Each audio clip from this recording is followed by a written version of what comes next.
తెలంగాణలో ఎవరో పొలిటీషియన్ కొడుకు మీద పోక్సో ఫైల్ అయిందంట కదా, అసలు మ్యాటర్ ఏంటి? సెంట్రల్ మినిస్టర్ బండి సంజయ్ కొడుకైన భగీరథ్పై డైరెక్ట్గా పేట్ బషీరాబాద్ పిఎస్లో ఫోక్సో ఎఫ్ఐఆర్ అయింది. మే 8న ఆ అమ్మాయి మదరే కంప్లైంట్ ఇచ్చింది. అంటే అదే మొయినాబాద్ ఫామ్ హౌస్ గురించేగా నువ్వు చెప్తోంది?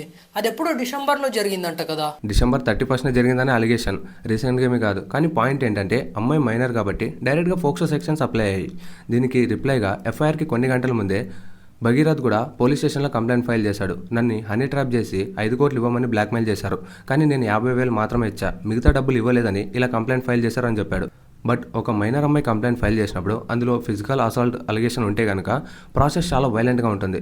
అందుకే సీఎం రేవంత్ రెడ్డి గారు కూడా ఎందుకు ఇంకా లేట్, ఎస్ఐటీ ఫామ్ చేయండి అని చెప్పారు. అంటే పోక్సో అంత పవర్ఫుల్లా? పోక్సో అంటే జోక్ అనుకున్నా ఏంటి? ఇండియాలోని one of the most powerful act ఇది. పోక్సో కనుక పడితే అందులో అరెస్ట్ కాకుండా తప్పించుకోవడం చాలా కష్టం. నీకు ఫన్ బకెట్ భార్గవ్ తెలుసా?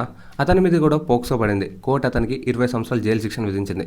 ఇప్పుడు భగీరథ ఫోన్ కూడా స్విచ్ ఆఫ్లో ఉంది. అతను పరారీలో ఉన్నాడేమో అని పోలీసులు చెప్తున్నారు. మరి ఇప్పుడు ఏమంటావు? ఆ ఫ్యామిలీకి న్యాయం జరుగుతుందంటావా? ఏమో, నాకైతే డౌటే. ఎందుకంటే మన ఇండియాలో ఇలాంటి కేసులు కుప్పలు ఉన్నాయి. ఈ పవర్ ఉన్న వాళ్ళకి, పైసలు ఉన్న వాళ్ళకి శిక్ష పడడం చాలా తక్కువ. ఇది ఒక వీక్ మాత్రం హాట్ టాపిక్గా ఉంటుంది. ఆ తర్వాత ఇంకోటి ఇలాంటిది ఏదో ఒక కేసు వస్తుంది. అప్పుడు జనాలు అంతా దాని గురించి మాట్లాడడం మొదలు పెడతారు, ఈ కేసు గురించి మర్చిపోతారు. కానీ విక్టిమ్ ఫ్యామిలీ మాత్రం ఈ బాధను జీవితాంతం భరించాల్సి వస్తుంది.